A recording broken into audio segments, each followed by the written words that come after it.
Hello students. Continuity में आज हम बोरल थ्योरम पढ़ेंगे। अभी देखो कुछ एक दो लेक्चर हमारे पास थ्योरम्स के आएंगे, तो ज़्यादा परेशान ना हो। ये थ्योरम बहुत ही इम्पोर्टेंट है फर्दर स्टडी के लिए। रियल एनालिसिस इन थ्योरम्स के बिना नहीं आने वाली। अगर आप चाहते हो मैथ में अच्छी पकड़ बनाओ तो इन थ्योरम्स के स्टेटमेंट और इन थ्योरम्स को कैसे प्रूव करते हैं वो आपको पकड़ना जरूरी है। ठीक है, तभी आप मैथमेटिक्स में अच्छी पकड़ बना पाओगे, क्योंकि रियल एनालिसिस बेस पार्ट है। मैथमेटिक्स आपको सीखना है तो हर फील्ड में रियल एनालिसिस आने वाला ही है। इसमें जो कॉन्सेप्ट्स हैं, जो continuity, limit, epsilon, delta, definition, ये हर जगह आने वाला है। ठीक है, मैथमेटिक्स में अगर आप जा रहे हो तो ये आने वाला ही है, तो इसको आप अच्छे से एक बार समझ लोगे तो ज़्यादा कोई बड़ी मुश्किल बात नहीं है। हर जगह सेम कॉन्सेप्ट रहेगा, डेफिनेशन हर जगह सेम रहेगी, बस अपने पास फील्ड चेंज हो जाता है। फील्ड चेंज होने से कोई फर्क नहीं पड़ने वाला डेफिनेशन में। ठीक है, तो ये था। तो अभी मैं एक थ्योरम ले रहा हूँ, Borel theorem. If a function F is continuous in A B, हमें एक फंक्शन कंटिन्यूस दे रखा है। If F is continuous in A B, एक इंटरवल है ए बी, इसके अंदर हमें फंक्शन एफ क्या है, कंटिन्यूस गिवन है। फिर बोल रहा है then for epsilon greater than zero, तो एप्सिलॉन ग्रेटर देन जीरो के लिए the interval AB can be divided into a finite number of subintervals such that each of which the oscillation of f of x is less than epsilon. It implies, कहने का मतलब क्या है कि for given epsilon greater than zero, हमें कोई epsilon greater than zero दे रखा है, कोई भी नंबर दे रखा है, तो हम इस इंटरवल को n सब इंटरवल में डिवाइड कर सकते हैं। देन वी कैन डिवाइडेड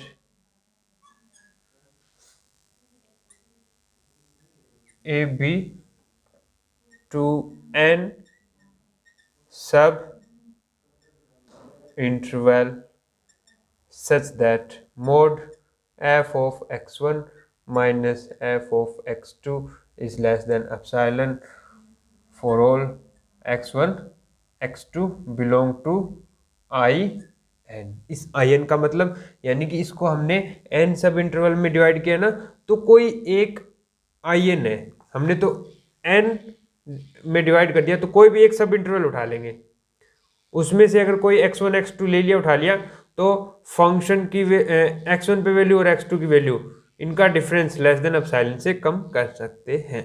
ये हमारे पास थ्योरम का स्टेटमेंट है, इसको हमें प्रूव करना है। तो देखो, सबसे पहले हम मान के चलते हैं कि हमारी थ्योरम गलत है, यानी कि ऐसे इंटरवल डिवाइडेड नहीं कर सकते कि ये वाली वैल्यू हो जाए। क्या सबसे पहले हम क्या मान लिया, let's suppose we cannot divided that interval such that f of x1 minus f of x2 is less than epsilon for all x1 x2 in a sub interval for any point। ये for any है, for all नहीं, for any, for any। तो देखो, तो हम क्या मान रहे हैं, मान लीजिए यह है परिमेय अंतराल ए बी में असत्य है। Let's pause,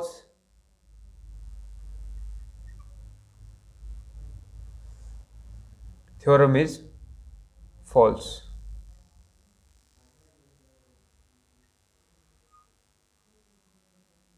in A B, अब मान लो ए बी में ये फॉल्स है, तो इसका मतलब इसके अंदर एक ऐसा सब इंटरवल है जिसके अंदर ये वाली प्रॉपर्टी होल्ड नहीं हो रही, तो हम इसको दो भागों में डिवाइड कर लेते हैं।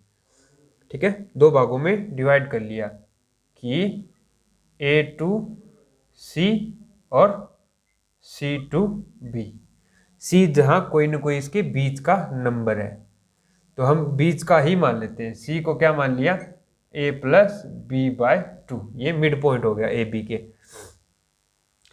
हमने ए बी को दो भागों में बांट लिया इस इंटरवल में।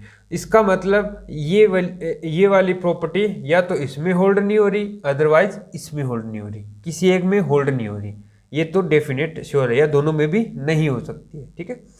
तो हम विदाउट लॉस ऑफ जनरलिटी हम मान लेते हैं कि हमारी थ्योरम इस वाले में होल्ड नहीं हो रही, और इसको मैं नाम दे रहा हूं I1 interval. Suppose theorem does not hold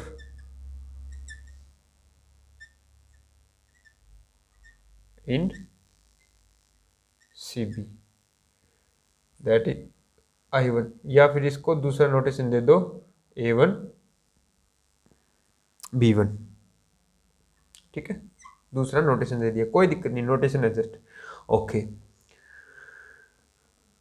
तो इसमें होल्ड नहीं हो रही तो इसको हम दो भागों में ब्रेक कर सकते हैं, और I1 की लेंथ यहां से क्या आ गई, इसकी लेंथ कितनी है, हाफ है, इसकी क्या है, सॉरी इतनी है, A plus B by two ही है इसकी लेंथ, और इसकी भी इतनी ही है,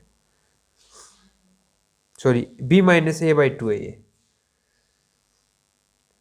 यानी कि इसमें से ये घटा दिया, उसमें डिवाइड कर दिया, यानी कि लेंथ ऑफ आई एन, इसको डेल आई से बी डिनोट करते हैं, ठीक है, तो वह B minus A by two. अब इसको मैं दो भागों में डिवाइड कर देता हूं, A1 C1 A2 C2।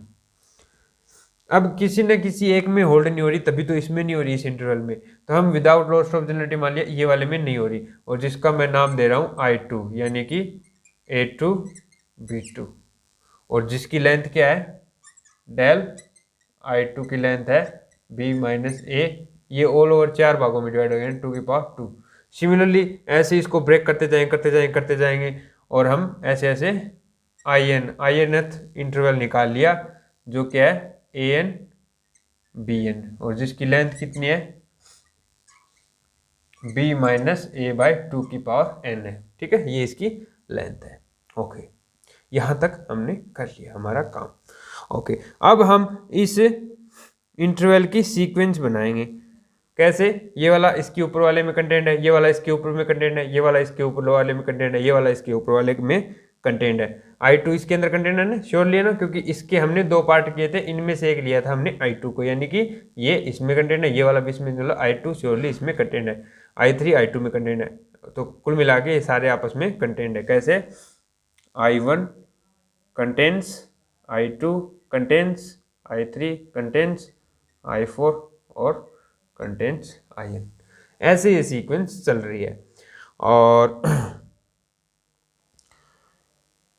हमारे ए की सीक्वेंस कैसे चलेगी है, फिर ए से बड़ा क्या है, A1 है, और इससे बड़ा क्या है, A2 है, इससे बड़ा A3, और चलती जाएगी, ठीक है, AN, और फिर चलेगी, और फिर BN आएगा, और फिर BN माइनस 1 आएगा, और लास्ट में B आ जाएगा। तो ऐसे हमारी इंटरवल की जो एंड पॉइंट्स हैं इंटरवल्स के, उनकी सीक्वेंस चलेगी, हो गए। तो यहाँ पे देखो, जो हमारे पास AN की सीक्वेंस है, इधर से BN की सीक्वेंस है, AN की सीक्वेंस इस साइड कोई नंबर पे कन्वर्ट कर रही है, और BN की इस साइड से किसी नंबर पे, तो ये दोनों, ये श्योर है ना, किसी एक यूनिक पॉइंट पे कन्वर्ट करेगी, किसी एक पॉइंट पे जाके कन्वर्ट करेगी, जब तक नहीं करती तब तक हम उसको और ब्रेक करते जाएंगे, ठीक है। Then sequence AN and BN converts to X naught, ये हमने मान लिया कि हमारी सीक्वेंस। अब हम कंटिन्यूटी, हमारे पास फंक्शन क्या दे रखा है, कंटिन्यूस दे रखा है ए बी, तो हम ये फंक्शन f की कंटिन्यूटी यूज करेंगे एट x नोट, क्योंकि x नोट हमारा क्या है, देखो x नोट के अराउंड आप एक नेबरहुड बनाओगे, तो लार्ज n के लिए यह x नोट क्या है, Bn में कंटेंट हो जाएगा ना। तो पहले आप कंटिन्यूटी यूज करो, कंटिन्यूटी की डेफिनेशन पता है ना, since is continuous in A B, ये हमें गिवन है। तो so F is also continuous at X naught. Sure. अब एक्स नोट पे कंटिन्यूअस है तो कंटिन्यूटी यूज करो। को गिवन एप्सिलॉन ग्रेटर देन 0 के लिए क्या होना चाहिए, F of X minus F of X naught is less than epsilon होगा when X minus X naught is less than delta. यानी कि जब हमारा x है वो x नोट के डेल्टा नेबरहुड में है तो हमारा f ऑफ x है वो f ऑफ x नोट के एप्सिलॉन नेबरहुड के अंदर होगा। इसको अदर वर्ड में हम ये लिख सकते हैं ना, x belong to delta neighbourhood of x naught, interval के फॉर्म में ऐसे लिख दिया मैंने। ओके, यानी कि हमारा x जब इस इंटरवल में है तो हमारा f ऑफ x है वो f ऑफ x नोट के इंटरवल में होगा। ये बात श्योर कंटिन्यूटी से। अभी देखो मैं n को इतना लार्ज ले रहा हूं कि हमारा जो ये इंटरवल है x नोट के राउंड, मान लो ये इंटरवल है, इसके अंदर चला जाए bn और an। क्या इतना ले, क्योंकि जैसे जैसे हम लार्ज लेंगे ये an bn कम होता जाएगा, यानी कि मर्ज करता जाएगा a नोट x नोट पे। तो मैं इतना बड़ा ले लूं कि हमारे पास an bn का जो इंटरवल बनेगा वो इस इंटरवल के अंदर कंटेन हो जाए। Then we can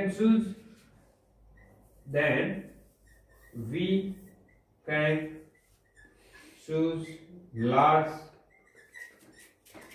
n such that a bn contained in x naught minus delta, x naught plus delta।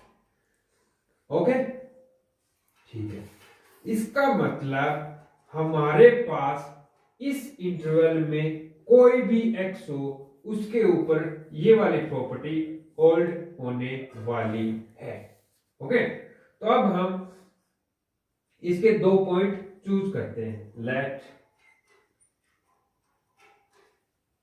x1 and x2 belong to in notation नाम देते हैं इसको, ठीक है। और इसमें ये प्रॉपर्टी होल्ड है, इसका मतलब x1 पे भी ये लागू होगा, यानी कि f of x1 minus f of x not is less than epsilon. Similarly f of x2 minus f of x not is also less than epsilon, है ना, क्योंकि x1 और x2 हमारे इस इंटरवल में, यानी कि इस इंटरवल में कोई भी x होगा उसके लिए ये वाली प्रॉपर्टी होल्ड होने वाली है। अब इन दोनों से देखो, f of x1 minus f of x2 में देख रहा हूं क्या आएगा, तो मैं इसमें x नोट घटा रहा हूं, x नोट बढ़ा रहा हूं, ऐड कर रहा हूं, यानी कि f of x1 minus f of x note plus f of x note minus f of x2। अब देखो इसका मॉड्यूलस मैं खोल दूंगा, यानी कि f of x1 minus f of x note plus ये नेगेटिव साइन इसमें से बाहर लूंगा तो मोड है तो प्लस हो जाएगा, x2 minus f of x naught, ये लेस देन एप्सिलॉन, ये भी लेस देन एप्सिलॉन, मतलब 2 एप्सिलॉन हो गया। यानी कि in के कोई भी दो एलिमेंट के लिए ये वाली प्रॉपर्टी होल्ड हो रही है, हो रही ना। बट हमारे पास क्या था, ये बोल रहा था कि in में ये प्रॉपर्टी होल्ड नहीं होगी, ये वाली प्रॉपर्टी होल्ड नहीं होगी। यहां से देख रहे थे ना, i1 में होल्ड नहीं हो रहा था, i2 में होल्ड नहीं हो रहा था, in में भी होल्ड नहीं हो रहा था। बट यहाँ पे in में इस प्रॉपर्टी से, कंटिन्यूटी से क्या हो गया, होल्ड हो गया। तो ये तो कॉन्ट्राडिक्शन हो गया। इसका मतलब हमने जो माना था कि स्टेटमेंट, हमारी थ्योरम का स्टेटमेंट फॉल्स है, वो गलत माना था, इसलिए हमारी स्टेटमेंट ट्रू है। This is contradiction, this is contradiction. इसलिए हमारी थ्योरम इज ट्रू, हमारी थ्योरम क्या है, सही है, गलत नहीं है। तो ये था इसका प्रूफ। तो आज के लिए इतना ही, थैंक यू।